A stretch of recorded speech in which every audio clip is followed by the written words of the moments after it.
Selamat sore Bapak, Ibu, dan teman lainnya yang berbahagia.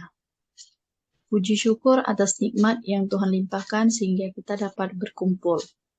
Baiklah, kami akan menjelaskan kelompok 2 tentang analisa isu global hoax. Sebelumnya, saya akan memperkenalkan diri dari kelompok 2, yaitu saya sendiri sebagai moderator, Tri Reski Alefisapuri, dan ada teman kita, Tris Karera, Tiar Mauli Nababan, Teti Mandasari, dan Trisano Verina. Baiklah, kita langsung saja kepada Kak Trisa. Kami persilahkan. Terima kasih untuk moderator. Asal kata hoax. Kata hoax sendiri baru mulai digunakan sekitar tahun 1808. Kata tersebut dipercaya datang dari kata hokus yang berarti mengelabui. Kata hokus sendiri merupakan singkatan dari kata hokus-pokus yang semacam mantra yang kerap digunakan dalam pertunjukan sulap saat akan terjadi sebuah punchline dalam pertunjukan mereka di panggung. Pasca Orde Baru, era reformasi memberi angin segar bagi dunia pers. Milestone yang menjadi tonggak kebebasan pers di Indonesia ditandai dengan pengesahan Undang-Undang Nomor 40 dan tahun 1999 tentang pers. Sistem bredel dan sensor pun diakhiri serta dihapuskan.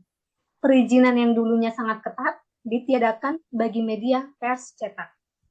Dari data Kemenkominfo menyebutkan bahwa sekitar 800.000 situs di Indonesia yang telah teridentifikasi sebagai penyebar hoax.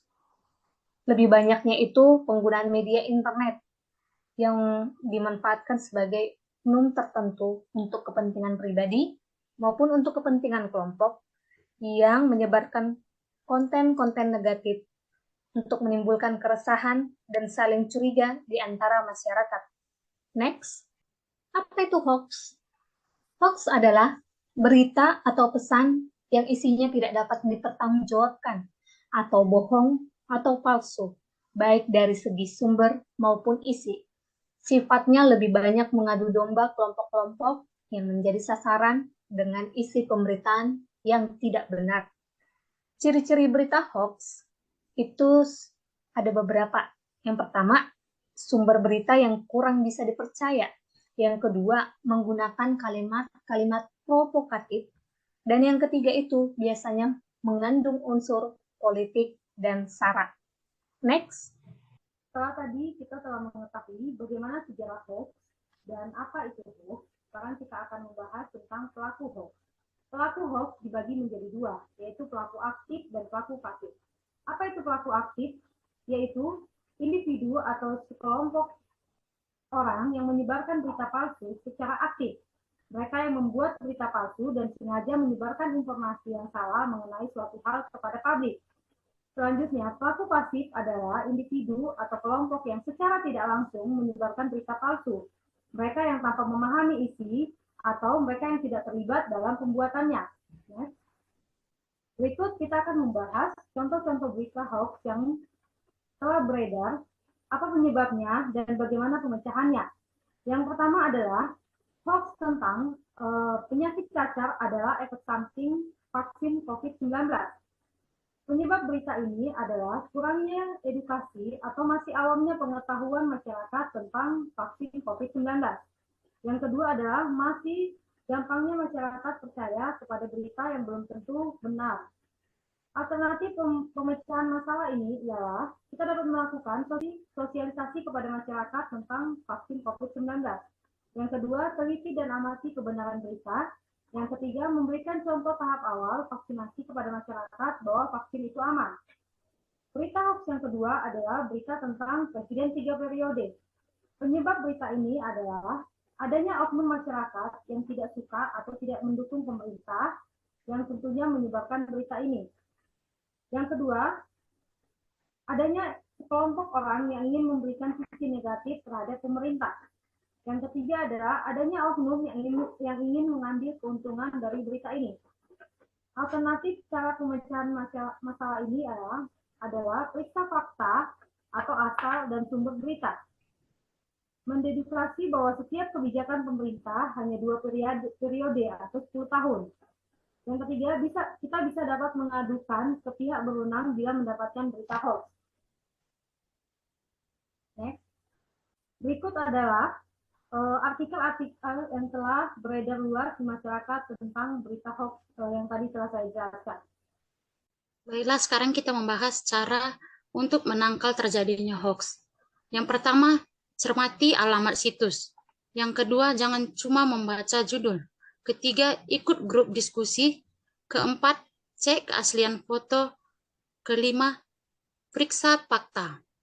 Tips agar terhindar dari hoax, berpikir sebelum berbagi. Jika ragu terhadap berita tersebut, kita jangan asal menyebarkan berita tersebut, kita harus memiliki sumber yang terpercaya terlebih dahulu. Yang kedua, jangan mudah percaya.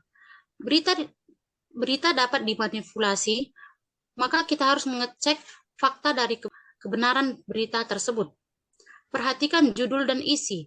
Terkadang judul dan isi sangat berbeda.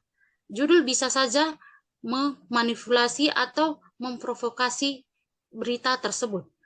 Cek alamat sumber berita.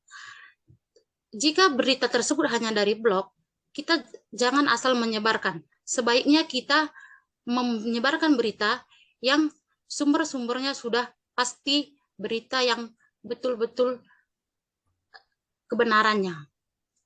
Bandingkan informasi. Bandingkan informasi yang sudah ada, ya bandingkan berita yang betul dengan yang memprovokasi. Periksa tanggalnya. Kemudian cek konten dari berita tersebut.